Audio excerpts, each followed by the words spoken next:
진심으로 환영드리고, 제가 나오네요.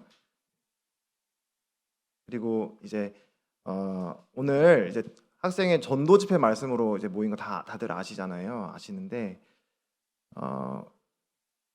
근데 이제 오늘 또 아마 제가 알고 있기로는 여기 오시는 분들이 교회 처음 오시는 분들은 거의 없는 걸로 알고 있어요. 거의 안 계시고 다 어릴 때부터 이렇게 주일학교도 나오시고 교회도 다니시고 하나님 말씀도 부모님이랑 선생님들 통해서 많이 들은 분들이라고 알고 있어요. 그래서 좀 지루하고 따분하게 그런 생각하실 수도 있는데, 근데 어쨌든 왔잖아요. 와가지고 이렇게 귀중한 시간을 다 같이 보내고 있으니까 저도 마찬가지고 또 여러분들도 마음속으로 오늘의 발걸음이 헛되지 않도록 또 이렇게 좋은 그런 하나님 말씀 배워간다 이런 마음으로 들어주시면 감사하겠고, 저도 최선을 다해서 좀 이렇게 알아듣기 쉽게 이렇게 잘 이렇게 설명을 드릴게요. 근데 결국에는 대신 구원 받아줄 수 있는 여러분 대신에 구원 받을 수 있는 사람은 아무도 없어요. 결국은 여러분이 직접 하나님을 만나셔야 되고 하나님 여러분을 부르시는 거에 대해서 네라고 대답을 해야 돼요. 그래서 오늘 이 시간에 여러분들이 말씀을 잘 귀 기울여 들으시면서 이제 그런 결단의 그런 시간이 되기를 간절히 바랍니다. 이제 오늘 시작하는 데 있어서 한 가지를 이제 PPT 사진을 보시면 보이시죠? 뒤에 글자가 좀 작아서 안 보일 수도 있는데 안 보이시는 분은 좀 앞에 오셔서 읽어주시면 감사드려요. 이제 한 가지 이야기를 통해서 말씀을 시작하고자 해요. 여러분들이 아마 성경에서 많이 들어보신 분들은 또 잘 알 수 있는 이야기인데, 예수님께서 이 땅에 사실 때 많은 일들을 행하셨죠. 가난한 사람들을 돌아보시고 아프고 병든 사람들을 고쳐주시고, 예수님은 많은 그런 사람들을 도우러 이 땅에 오셨어요. 여러분들을 돕고자 이 땅에 오셨고, 또 그 시대에 살고 있었던 여러 사람들을 도우려고 예수님은 이 땅에 오셨는데, 그런 예수님을 별로 좋아하지 않는 사람들이 많이 있었어요. 특히 예수님이 이제 유대인으로 태어나셨는데, 근데 그 유대인 지도자들이 예수님을 정말 좋아하지 않았어요. 많은 사람들이 예수님을 따르고 예수님의 말씀에 귀 기울이는 거를 좋아하지를 않았어요. 그래서 하루는 이제 그 유대 지도자들이 예수님을 이제 모함하려고 함정을 파서 이런 질문을 합니다. 선생님, 우리 유대인들이 로마 황제에게 세금을 바치는 것이 옳은 일입니까? 아닌 일입니까? 이렇게 질문을 합니다. 여기 잘 알고 있는 분들도 계실 거예요. 이제 이 이야기에 대해서. 근데 그런 질문을 한 이유는 정말 그게 궁금해서 물어본 게 아니라, 그 세금을 정말 내야 될지 말아야 될지 궁금해서 물어본 게 아니라, 이 세금을 낸다라는 거는 그 당시에 유대인이 이스라엘 이 민족이 로마 제국의 식민지 아래 통치 아래에 있었어요. 그래서 이제 유대인들은 세금을 로마 황제에게 내야만 했어요. 그러니까 세금을 낸다라는 거는 그 로마 황제에게 충성한다는 의미가 있거든요. 저는 황제에게 충성합니다. 저는 황제에게 속해 있는 우리는 황제의 백성입니다라고 고백하는 것과 똑같은 의미예요. 오늘날의 세금을 내는 것과는 조금 다른 의미가 있는 것이죠. 근데 왜 이런 질문을 했느냐? 만약에 예수님이 그래 세금을 내라 라고 한다면, 그건 유대인의 왕으로 오신 메시아로 오신 예수님 스스로를 부인하는 게 돼요. 왜냐하면 예수님이 왕이신데 다른 왕에게 충성하도록 말하는 게 되는 것이니까, 세금을 바친다면은 자신이 왕이라는 것을 부인하는 그런 말이 되겠죠. 근데 만약에 그렇지 않고 세금 내지 마라라고 말하는 순간에는 그때부터는 이제 반역자가 되는 거예요. 그래서 반역자는 어떻게 될까요? 그 당시에는 반역자는 아주 무서운 그런 형벌을 당해야 되는데, 근데 이제 만약에 세금을 내지 마라 그런다면은 이 로마 황제를 왕으로 인정하지 말라라는 말이기 때문에, 이제 이렇게 대답해도 안 되고 저렇게 대답해도 안 되는 그런 이제 함정과 같은 그런 질문을 한 것이죠. 근데 예수님께서 그런 질문에 대해서 이렇게 답을 하셨어요. 조금 쉬운 그런 번역으로 제가 이렇게 올려놨는데, 가이사의 것은 가이사에게, 하나님의 것은 하나님에게 돌려라, 하나님께 바쳐라라고 예수님께서 대답을 하셨어요. 근데 그 대답을 하실 때 사람들에게 얘기를 했어요. 여러분들이 내는 세금으로 내는 동전을 가져와 보십시오. 근데 그 당시에 세금으로 냈던 동전이 딱 이렇게 생겼거든요. 그 동전에는 그 유대인들 그리고 그 로마 제국이 통치하던 그 이제 로마 제국의 황제의 이제 형상, 황제의 얼굴이 저렇게 동전에 새겨져 있었어요. 은동전에. 그래서 이 데나리온이라고 하는 그런 은동전이었는데 이 데나리온을 가져와라 해서 여기 누가 있느냐? 여기에 황제의 얼굴이 있습니다. 이렇게 대답을 하니까 이렇게 예수님께서 대답하신 거예요. 황제의 얼굴이 새겨진 거는 황제 것이니까 황제의 것은 황제에게 돌려주고 하나님의 것은 하나님에게 돌려주거라라고 말씀을 하셨어요. 근데 이 말씀, 이 이야기 가운데 이제 오늘 여러분들에게 들려주고 싶은 이야기가 숨어 있어요. 그럼 이제 이 동전에는 황제의 형상에 새겨진 이 동전은 황제의 것이니까 황제에게 마땅히 돌아가야 된다라고 예수님 말씀하셨는데, 그럼 하나님의 것, 하나님의 형상이 새겨진 것은 무엇일까? 하나님께 돌아가야 되는 하나님의 것은 무엇일까라고 하는 질문.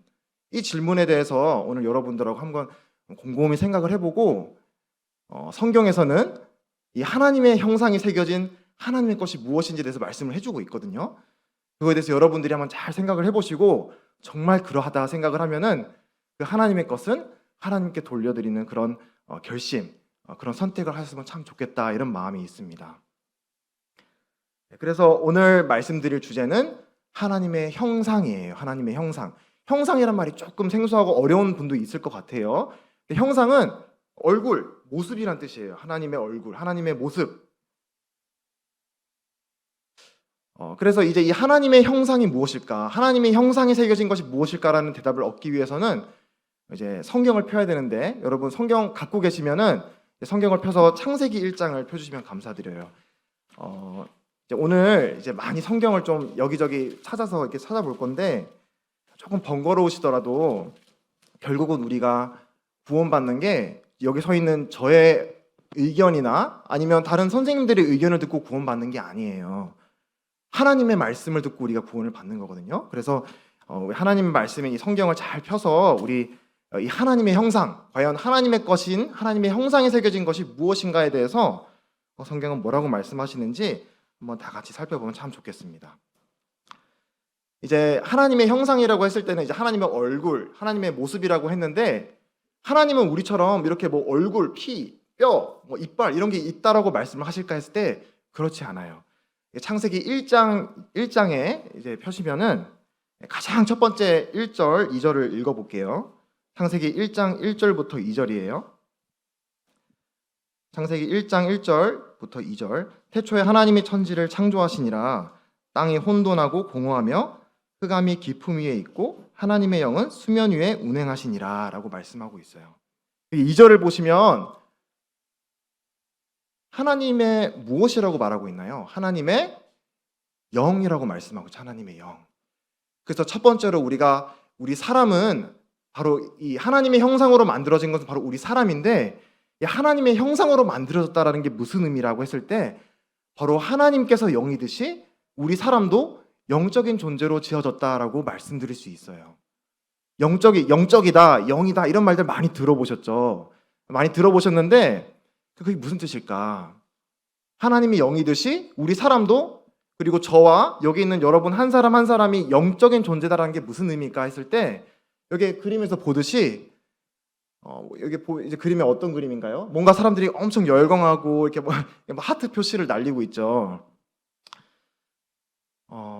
하나님이 영이듯이 우리 사람은 영적인 존재라고 지어졌다라는 것은 우리 사람은 하나님이 우리 안에 계셔야만 진정으로 만족하고 행복할 수 있다라는 의미예요. 그런 의미가 담겨 있어요. 그래서 하나님께서 우리 안에 계셔야만, 우리가 하나님 안에 있어야만, 또 하나님이 우리 안에 계셔야만 우리가 정말로 행복하고 사랑하고 정말 내가 나답게 살고 있구나라고 느낄 수 있다라는 거예요.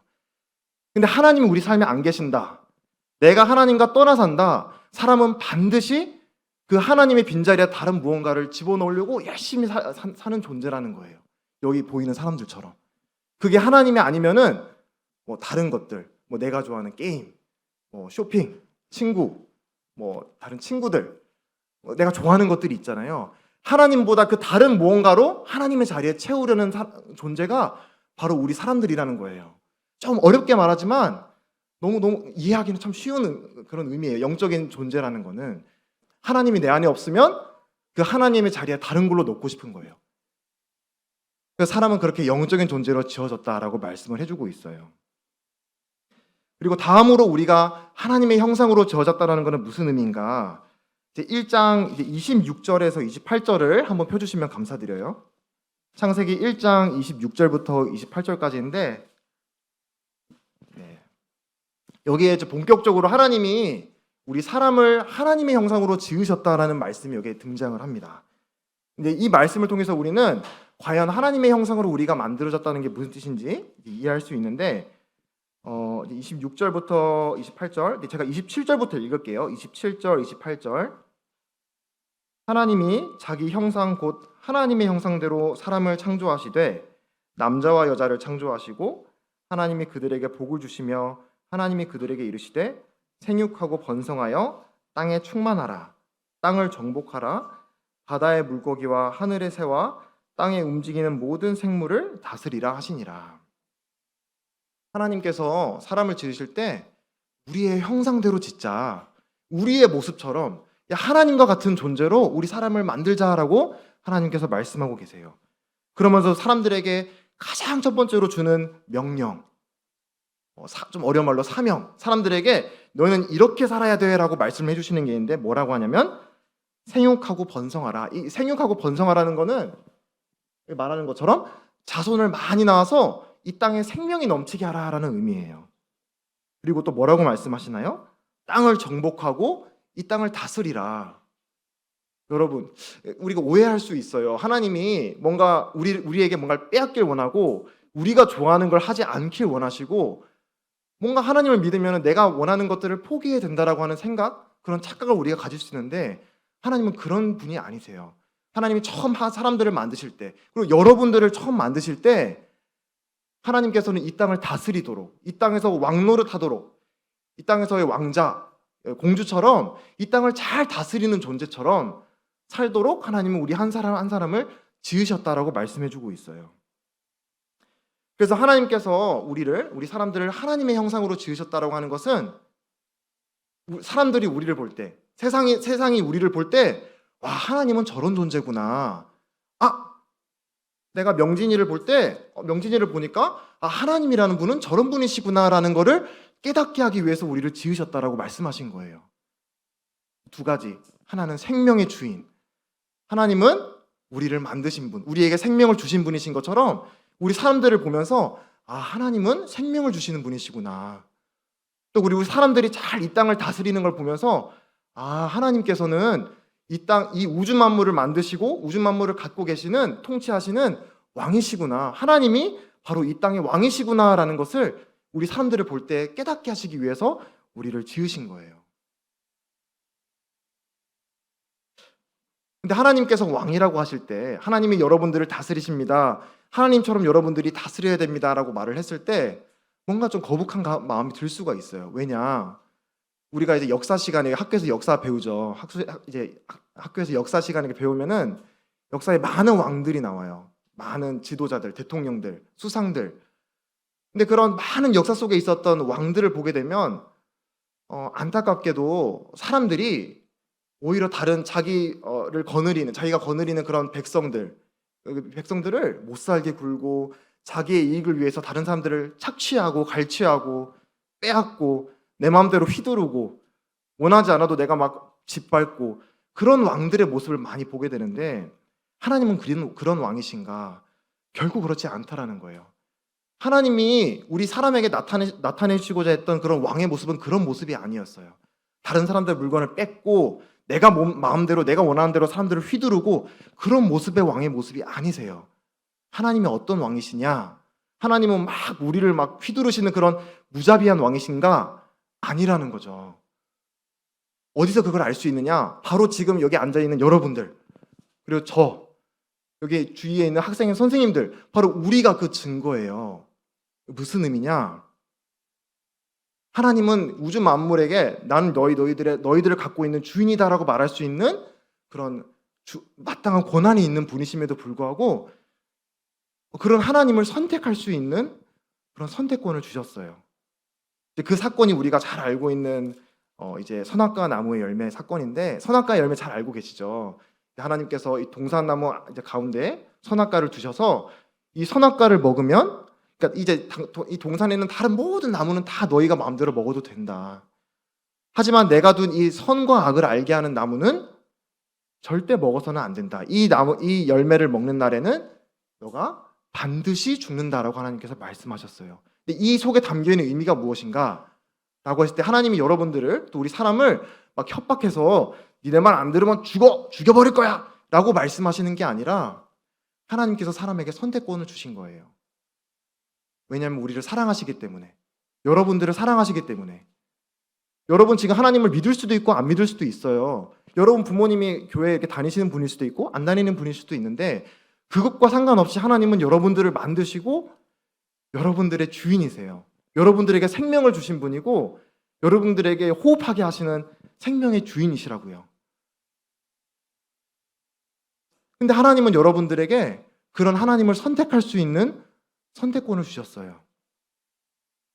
왜냐하면 하나님은 이런 로봇처럼 프로그래밍에서 넌 나를 사랑해, 내가 이렇게 하는 대로 너는 내가 말한 대로 따라 라고 그렇게 우리들에게 프로그램하신 분이 아니에요. 우리에게 선택권을 주셔서 나는 너를 너무나 사랑해, 난 너를 너무나 사랑하기 때문에 너에게 생명을 준 것이고 그리고 이 땅을 다스릴 수 있도록 해준 것이야. 근데 너가 나를 선택만 해야 돼. 너가 나를 선택해 주렴. 너가 나를 선택하지 않고 생명인 나를 떠나서 살게 될 때는 너가 죽게 될 것이야. 하지만 나는 너가 정말 내 생명의 주인인 내 안에 거하길 원해. 그리고 내가 너희를 다스리듯이 이 땅에서 왕처럼 잘 다스리기를 원한단다라고 말씀하신 것이 바로 하나님이신 것이죠. 그래서 하나님께서는 우리에게 자유를 주셨어요. 선택권을 주셨어요. 근데 그거는 너무나 하나님이 우리를 존귀하고 귀하고 그리고 아주 사랑하신다라는 증거예요. 여러분이 지금 나이에 누군가를 이렇게 사랑하신 적이 있는지 잘 모르겠어요. 근데 점점 이제 나이가 이렇게 들고 또 사람과 이렇게 사랑을 하게 되고 또 친구와 사랑을 하게 되고 이런 관계를 잘 배워가게 될 때 누군가를 사랑하는데 그 사람이 나를 거절할 수 있게 해준다는 게 얼마나 어려운지 아실지 잘 모르겠어요. 근데 그게 참 어려운 일이거든요. 나는 누군가 나를 사랑해줬으면 좋겠고 내가 사랑하듯이 그 사람이 나를 사랑해줬으면 좋겠다라는 게 사람의 마음인데 또 우리 자연스러운 마음인데 하나님께서는 우리가 그런 하나님을 거절할 수 있는 선택권을 주셨다는 것이죠. 근데 이런 하나님의 형상 이런 얘기를 할 때 여러분 어떠신가요? 아 그렇구나. 나는 하나님의 형상으로 지어졌구나. 야 진짜 감동이 된다. 이제 난 그런 하나님처럼 나는 하나님의 형상처럼 살아야지 라는 마음이 드시나요? 아마 대부분은 안 드실 것 같아요. 뭐 드시는 분도 계실 수도 있는데 그런 생각이 안 들 거예요. 선생님도 안 들어요. 선생님이 지금 말씀드린 거 우리는 영적인 존재, 우리는 하나님이 우리 안에 있어야만 우리는 진짜 행복한 사람입니다. 우리는 생명의 주인은 하나님이시고 하나님이 우리의 왕이신 것처럼 우리가 이 땅에서 왕처럼 살아가는 존재로 우리는 창조되었습니다 라고 말씀을 드려도 뭔가 감동이 없어요. 별로 내일 가치가 느껴지지가 않아요. 왜냐 이제 여러분 많이 들었던 죄, 내 안에 죄가 있기 때문에, 내가 죄 아래에 있기 때문에 이런 말을 들어도 내일처럼 느껴지지가 않는 거예요. 그리고 내가 살아가는 나의 모습, 또 내 주위에 있는 사람들의 모습이 하나님의 형상하고 너무나 동떨어져 있기 때문에 우리 사람이 하나님의 형상으로 창조되었습니다라는 말을 들어도 별로 감동이 없어요. 그래서 여러분들에게 오늘 꼭 말씀드려야 되는 거는 매번 이제 복음을 전할 때마다 죄 이야기 많이 들어보셨죠? 많이 들어봤을 거예요. 여러분 죄인입니다. 우리 죄 지었습니다. 회개해야 됩니다. 근데 그 말씀을 드리지 않을 수 없는 이유가 내가 정말 나다워지기 위해서 나를 지으신 분이 나를 계획한 대로 내가 살기 위해서는 이 죄라는 거를 알지 않으면 안 되기 때문이에요. 그래서 여러분들이 이 죄가 어떻게 처음 시작되느냐라는 것을 다시 한번 우리가 한번 기억해 보면 좋을 것 같아요. 우리가 잘 알듯이 이제 언제 죄가 들어왔나요? 바로 아담과 하와가 이렇게 동산에 있을 때 사탄이 들어와서 우리를 속였죠. 우리를 속아서 결국 하나님이 금지한 그 선악과를 따먹음으로 말미암아 따먹어서 결국은 죄가 들어오고 이 땅에 사망이 들어왔다라고 아마 배우셨을 거예요. 근데 이걸 우리가 조금 더 한번 살펴보자고요. 한번 곰곰이. 하나님은 그 열매 하나 먹은 거 가지고 왜 그렇게 우리 사람을 이렇게 무섭게 징벌하셨나? 왜 우리를 막 죽게 만들고, 그 실수로 열매 하나 따먹은 건데. 여러분, 실수로 죄 짓는다고 부모님 막 죽이세요? 안 하죠. 용서해 주죠. 근데 하나님, 우리를 사랑한다고 하면서 이거 그냥 실수로 하나 죄 지은 건데, 실수로 하나님 하라는 거 잘못 그냥 실수한 건데 왜 하나님이 이렇게 우리를 혹독하게, 우리를 이렇게 죽음으로 몰아넣으시나라고 생각하시는 분이 있을지 모르겠어요. 근데 우리가 잘 기억해야 될 거는, 이 선악과를 따먹은 거는 절대 실수가 아니었다라는 거예요. 뭐라고요? 선악과를 따먹은 거는 절대 실수가 아니었어요. 그 실수가 아니었다라는 걸 어떻게 알 수 있냐? 이제 사탄이, 이제 뱀이 와서 하와를 어떻게 이제 꿰었냐라는 걸 잘 읽어보면 알 수 있는데, 이제 4절과 5절을 창세기 3장 4절과 5절 말씀에 잘 나와 있습니다. 3장 4절과 5절에 뱀이 여자에게 이르되 너희가 결코 죽지 아니하리라. 너희가 그것을 먹는 날에는 너희 눈이 밝아져 하나님과 같이 되어 선악을 알 줄을 하나님이 아심이니라. 이 속임수에 넘어가서 하와가 이제 선악과를 따먹은 거 잘 알고 계시죠? 그럼 하와는 왜 선악과를 따먹었나요? 하와는, 그리고 아담과 하와는, 사람은 왜 선악과를 따먹었어요? 절대 죽지 않기 위해서? 절대 안 죽으려고 선악과를 먹었나요? 아니에요. 잘 보시면 이 사탄이 아주 교묘하게 이제 사람을 이제 속이는데, 절대 죽지 않는다라는 말 뒤에 뭐라고 나오는지 한번 잘 보세요. 하나님은 너희가 그 나무 열매를 먹으면 너희의 눈이 밝아지고 하나님처럼 되어서 선과 악을 알게 된다는 것을 아시고 그렇게 말씀하신 것이다. 누구처럼 된다고요? 이 열매를 먹으면 누구처럼 된다라고 얘기를 하고 있나요? 하나님처럼 된다라고 얘기하고 있어요. 아담과 하와가 이 열매를 따먹은 이유는 하나님처럼 되기 위해서 이 열매를 따먹은 거예요. 근데 진짜 재미있는 거는, 흥미로운 거는, 하나님은 여러분이, 저와 우리가 하나님처럼 되기를 원하세요. 하나님처럼 되는 것이 잘못된 게 아니에요. 아까 처음에 제가 뭐라 말씀드렸죠? 하나님이 우리를 누구의 형상으로 지었다고 말씀드렸나요? 하나님의 형상으로. 하나님은 우리가 하나님처럼 되길 원하세요. 그거 잊으면 안 돼요. 뭐가 문제냐? 왜 사탄이, 하나님도 우리가 하나님처럼 되길 원하셨잖아요. 하나님의 형상으로 지으셨으니까. 근데 사탄이 하나님처럼 된다고 이제 속였고, 그 속임수에 넘어가서 이제 죄를 지었다고 얘기를 했는데, 뭐가 문제인가? 그러니까 하나님은 아까도 계속 말씀드렸지만, 우리가 막 불행하고, 우리가 막 이렇게 불행한 삶을 살기를 원하시는 분이 아니세요. 그 하나님께서 가지고 계시는 모든 행복을 우리가 다 똑같이 누리기를 원하시는 분이신 것이죠. 근데 아담과 하와가, 사단이 이제 속이고 그 속임수에 넘어가서 아담과 하와가 결정한 거는 무슨 결정이었냐? 그 하나님의 약속한 모든 그런 축복들, 내가 이 땅에서 왕처럼, 정말 하나님처럼 이 땅을 다스리고 이 생명을 막 이렇게 낳아서 이 땅을 생명이 넘치게 하는 그런 이 지구의 주인, 이 지구의 왕이 되는 것, 이 하나님의 목적을 누구 없이 하려 했다? 하나님 없이 하려 하는 것이 문제였던 거예요. 그게 죄예요. 그냥 그 선악과 열매를 따먹은 그 자체가 가지고 있는 의미가, 하나님처럼 된다라고 하는 의미가 하나님을 제껴놓고 하나님처럼 이 땅에서 왕이 되겠다라고 얘기를 한 거예요. 그럼 아담과 하와가 이런 죄를 범한 거예요. 그래서 이거는 단순히 실수가 아니라 하나님을 향한 반역인 거예요. 하나님 꺼지세요 라고 얘기한 거예요. 여러분의 표현으로. 내 삶에서 하나님 필요 없어요. 내가 내 삶의 주인처럼 살 거고, 내가 가지고 있는 거, 내가 주인인 것처럼 살 거예요. 하나님은 저리 가시고요, 내가 주인인 것처럼 살게요 라고 선택한 거예요. 그럼 선악과를 열매를 따먹은 게 아담과 하와만의 잘못이라고 말할 수 있는가? 그 아담과 선악과 따먹은 건 아담과 하와인데 왜 내가 죽어야 돼? 라는 질문을 혹시 해본 적이 있나요? 근데 여러분 질문을 해보세요. 내가 그렇게 살고 있지는 않은지. 성경에서는 여러분들이 뭐 훔치고, 뭐 사람 죽이고, 뭐 부모님한테 거짓말 치고 이런 것만 죄라고 말씀하는 게 아니라 여러분들의 마음 상태를 진단해주고 있는 거예요. 말씀해주고 있는 거예요. 누가 시키지 않아도, 부모님이 누가 가르쳐주지 않아도, 학교에서 가르쳐주지 않아도 내가 내 삶의 주인인 것처럼 살고 싶은 내 마음.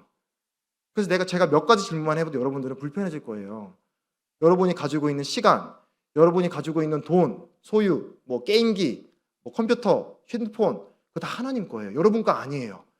하나님을 위해서 쓰세요라고 하면 여러분 그 말 들으면 어떤 마음 드시나요? 반항심이 생기지 않나요? 선생님도 그래요. 내가 갖고 있는 거, 내 시간, 내가 갖고 있는 재능 하나님을 위해서 써라 그러면 좀 불편해요.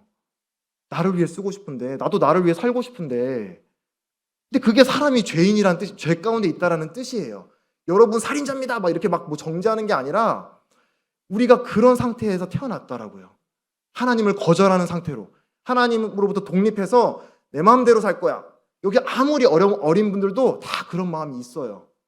여러분들이 막 끔찍한 살인을 저질렀다 그런 말씀을 드리는 게 아니라 나 하나님 없이 살 수 있어 라고 마음속에 다 그런 마음이 있다고요. 저도 그렇고 여기 있는 선생님들도 그렇고 사람이 그런 죄 가운데 태어난 거예요. 하나님은 전지전능하신 분이에요. 여러분이 뭘 하느냐 다 알고 계세요. 그래서 만약에 하나님의 눈이라고 하는 카메라가 이제 계속 돌아가고 있거든요. 어제 밤에, 엊그제 밤에, 오늘 지금 이 순간, 또 내일 저녁, 다음 주, 10년 뒤에 그거 다 하나님께서 지켜보고 알고 계세요.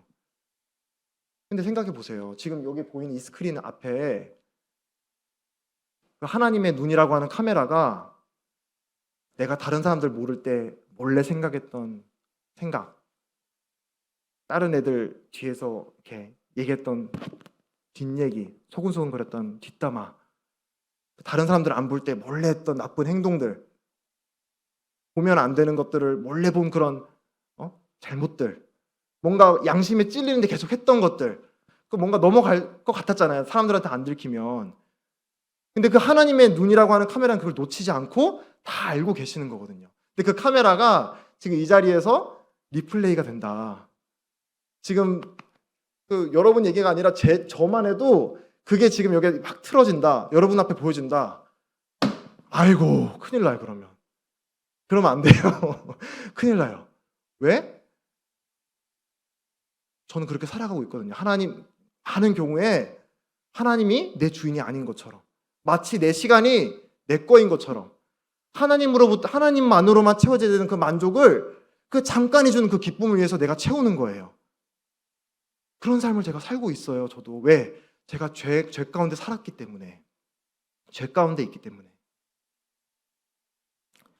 그래서 성경은, 그리고 여러분들이 교회에서 많이 들으셨을 거예요. 그래서 우리가 죄 가운데 태어났다, 죄 아래 있다라고 하는 말씀은 바로 그런 의미예요. 성경에 이렇게 기록하고 있어요. 의인은 없으되 하나도 없다. 모든 사람이 죄를 범하였으되 하나님의 영광에 이르지 못하였다. 성경은 여러분들이 누구누구야 너 제발 죄인이니까 제발 좀 믿어줘 이렇게 설득하고 있지 않아요. 노명진 너는 죄인 꽝꽝꽝 선고하고 있어요. 선고. 성경은 선언한다고 얘기해요. 선고한다고. 내가 아무리 그렇게 인정하고 싶지 않아도 아까 말씀드린 것처럼 내가 무슨 나 옆에 있는 친구보다 죄 덜 지었는데 그게 기준이 아니에요. 내가 내 삶의 주인이 돼서 하나님 없이 내가 삶의 주인이 돼서 살아가겠다라고 생각하는 그 마음, 그게 죄라고 하나님이 말씀하고 있어요. 그래서 로마서 5장 12절에도 이렇게 말씀을 하고 있어요. 그러므로 한 사람으로 말미암아 죄가 세상에 들어왔고 또 그 죄로 말미암아 죽음이 들어온 것이다. 들어온 것과 같이 모든 사람이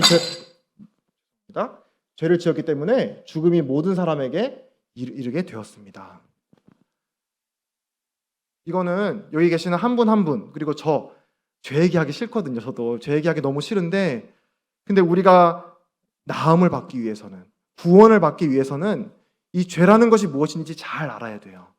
그냥 내가 어제보다 조금 더 낫게 살았다고 죄를 덜 짓는 게 아니에요. 내가 옆에 있는 친구들보다 죄를 조금 덜 지었다고 죄인이 아닌 게 아니에요. 계속 반복해서 죄송해요. 내가 내 마음대로 살려고 하는 게 죄인이에요. 한번 그렇게 살아보세요. 내가 죄인이 아니라고 생각한다면 한번 지금부터 오늘 하루만이라도 내가 하나님이 주인인 것처럼 모시고 살아보려고 해보세요. 아무리 원하더라도 되지가 않아요. 이건 제가 장담할 수 있어요. 왜? 성경이 그렇게 말하고 있기 때문에. 의인은 없으되 하나도 없다. 모든 사람이 죄를 범하였음에 하나님의 영광에 이르지 못하였다. 이걸 일찍 깨닫는 게 우리가 구원을 받을 수 있는 지름길이에요. 그래서 여러분들이 매주마다 이 학생의 선생님들이 여러분들에게 성경을 잘 가르쳐주고 계시죠. 근데 그 얘기가 이 창세기부터 요한계시록 끝까지 계속 반복되는 얘기가 이 이야기예요. 하나님은 사람을 부르세요. 사람들아, 내가 너희가 나의 형상인 것처럼 이 땅을 내가 다스리는 것처럼 이 땅을 다스려라. 이 땅에 나를 나타내라 라고 말씀을 하세요. 근데 계속 사람들은 싫어요. 내 마음대로 살 거예요. 라고 하는 게 우리 인간의 역사였어요. 그래서 여러분들이 배우는 이스라엘이니 아브라함이니 교회니 이런 많은 사람들의 이야기를 배우셨죠. 근데 그 이야기가 뭐냐? 이거의 반복이에요. 이거의 반복. 사람의 실패, 사람의 반역, 하나님을 향한 거역, 이거의 반복이었다고요. 그래서 여러분 이 첫 번째 시간에 짧은 시간이지만 이 죄라는 거에 대해서 잘 생각해 보셨으면 좋겠어요. 물론 내가 죄책감을 들게 만드는 그런 죄 하나하나가 물론 죄 맞아요. 그런 것들도 죄가 많지만 내가 정말 죄 가운데 태어났구나. 내가 뿌리부터 죄구나. 내 마음속에 하나님이 내 마음속에 주인이 안 되길 원하는 이 마음이 있구나라는 거를 꼭 깨달으시길 원해요. 근데 성경은 분명히 말씀하세요. 하나님이 여러분의 생명의 주인이시고 하나님이 여러분의 왕이세요. 여러분이 원하든 원하지 않든. 그리고 그거에 대한 대가를 마지막에 치르게 되어 있다라고 말씀해주고 있어요. 근데 감사하게도 우리 사람은 실패하고 또 실패하고 또 실패하는데 하나님은 우리가 하나님의 작품들이거든요. 여기 있는 한 사람 한 사람이 다 하나님들의 작품이에요. 그럼 하나님의 작품, 하나님의 계획은 실패하는가? 그럼 제가 스포를 할게요. 스포를. 아니다. 하나님의 계획은 성공한다 라고 말씀하고 있어요. 요한계시록 22장을 한번 펴주시면 감사드려요. 제일 마지막 장이에요. 우리가 성경 제일 처음을 봤죠. 우리 성경을 다 본 거예요 오늘. 성경 요한계시록 22장 제일 마지막 장을 보시면 이제 이 에덴 동산, 아름다운 동산의 이야기로 시작했다가 이제 성경은 아름다운 그 동산 같은 도시의 이야기로 끝나고 있어요. 아주 비슷하게 끝나고 있어요. 근데 그 마지막 끝나는 그 아름다운 도시의 모습이 1절부터 5절까지 잘 나오고 있는데 특히 이제 3절, 4절, 5절을 읽도록 할게요. 22장 3절, 4절, 5절. 다시 저주가 없으며 하나님과 그 어린 양의 보좌가 그 가운데 있으리니 그의 종들이 그를 섬기며 그의 얼굴을 볼 것이요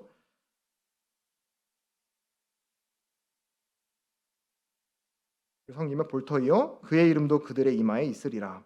다시 밤이 없겠고 등불과 햇빛이 쓸데없으리니 주 하나님이 그들에게 빛이심이라. 그들이 세세토록 왕노릇하리라. 왕노릇하리라. 여기에 보면은 하나님의 도시가 나오고 이 도시의 한가운데 하나님과 어린 양, 여기 예수님이에요. 예수님의 보좌, 왕의 자리가 딱 안에 있어요. 그리고 그 보좌에서 뭐가 흘러나오냐면 만물을 살아나게 하는 생명수가 흘러요. 생명수가 막 강이 흐르고 이 온 나라가 새하늘과 새 땅이 막 생명이 막 넘쳐나요. 그리고 그 생명이 넘쳐나는 그 나라에 누가 있냐면 하나님의 백성들이 있어요. 바로 우리와 같은 사람들이 있는 거예요. 그 사람들을 뭐라고 하느냐? 위에 보듯이 그의 종들이 그를 예배한다. 그리고 마지막에 뭐라고 하나요? 그들은 영원 무궁하도록 다스릴 것입니다. 우리는 하나님을 섬기고 하나님의 종처럼 하나님을 섬기고 하나님을 예배하는 존재로 있을 뿐만이 아니라 하나님이 원래 우리를 계획하셨듯이 하나님이 이 땅을 다스리는 것처럼 우리가 그 새 하늘과 새 땅을 다스리는 그런 아름다운 결말이 이 성경에 기록되어 있어요. 하나님의 백성이 될 때 이런 결말 우리가 함께 할 수 있다라고 말씀을 해주고 있는 거예요. 여러분들이 나를 볼 때 하나님의 형상 얘기 들을 때 내 얘기 아닌 것 같잖아요. 이 세상과는 너무나 동떨어진 얘기 같잖아요. 근데 하나님은 그 나라가 반드시 온다라고 말씀해주고 있어요. 그게 복음이에요. 이 나라가 온다. 하나님의 통치, 하나님의 나라가 온다. 우리는 그분의 백성이 되어야 되고, 그리고 이런 놀라운 아름다운 나라에 우리가 들어가게 될 것이다라고 하는 것이 좋은 소식이에요. 여러분들과 저를 향한 좋은 소식입니다. 그래서 이 시간에 죄에 대해서 말씀을 드렸는데 잘 생각해 보세요. 내가 혹시 이런 죄에 대해서 잘못 이해한 것이 없었는가? 또 나중에 선생님들하고 질의응답 시간이 있는 걸로 알고 있는데 질문하세요. 이런 와서 이런 보내는 시간이잖아요. 어차피 나는 이 자리 이 시간에 있는 거니까 선생님들에게 또 성경을 한번 펴서 읽어보시면서 하나님이 죄에 대해서 뭐라고 말씀하시는가? 나는 죄인인가? 이 죄가 해결돼야 되는가? 이거에 대해서 간절하게 말씀을 드리고 싶어요. 이제 마지막으로 처음에 제가 이제 동전 얘기로 시작을 했잖아요. 동전 얘기, 운동전의 얘기로 시작을 했는데 이제 운동전의 얘기로 또 이제 이번 첫째 시간을 마무리를 할게요. 예수님께서 이제 첫 시간에 말한 것처럼 이 데나리온, 운동전에 가이사의 형상이 있듯이 우리 사람은 하나님의 형상이 새겨진 동전들입니다. 그러니까 그런 돈, 우리가 갖고 있는 소유, 그거 다 그 필요한 사람한테 주세요. 근데 여러분들, 하나님의 형상이 새겨진 여러분들은 하나님의 거니까 여러분들은 하나님께로 오세요라고 말씀했던 게 예수님이었잖아요. 근데 그 예수님께서 또 이런 비유를 드셨어요. 누가복음 15장을 보시면은 이제 세 가지의 비유를 예수님이 드시는데, 근데 왜 이런 비유를 드셨느냐? 예수님이 이런 가난한 사람들, 막 사회에서 사람들이 막 저 사람들은 죄인이야. 저 사람들하고는 옆에 있고 싶지도 않아 했던 사람들하고 예수님이 맨날 어울리고 노는 거예요. 그 사람들하고 밥 먹고 그 사람들하고 맨날 시간 보내고 얘기하고. 근데 그게 너무 못마땅하게 생각하는 사람들이 있었어요. 누구였느냐? 종교적인 사람들. 유대 지도자들이 그게 너무 못마땅한 거예요. 야, 나는 이렇게 착한 일 1, 2, 3, 4, 5, 6, 7, 8, 9 이렇게 많이 하는데 그 죄 짓는 저 더러운 사람들하고 예수님 왜 같이 있나? 어우, 더러워. 라고 손가락질했던 사람들이 있었어요. 근데 그런 사람들의 마음을 예수님이 아시면서 하나님은 갖고 있는 걸 찾으러 오신 게 아니라 잃어버린 걸 찾으러 오셨습니다라는 말을 해주기 위해서 세 가지 비유를 드셨는데, 그 중에 두 번째가 이제 드라크마를 잃어버린 한 여자의 비유를 하시거든요. 8절부터 10절까지 나오는데 안 찾으셔도 되세요. 거기서 뭐라고 하느냐? 한 여자가 이제 10개의 운동전이 있어요. 10개 운동전. 10개 운동전 중에 하나를 잃어버렸어요. 그래도 9개 있으니까 괜찮지 라고 생각하는 것이 아니라 그 하나를 찾기 위해서 찾아 나섰고, 그 운동전 하나를 찾았을 때 야, 드디어 내가 잃어버린 운동전 하나를 찾았구나 라고 기뻐한다라는 그런 비유를 하셨어요. 이 얘기를 왜 하느냐? 돈 잃어버리면 잘 찾으세요라고 하기 위해서 이런 말씀을 하셨느냐? 아니에요. 거기 잃어버린 한 운동전, 한 드라크마가 누구냐?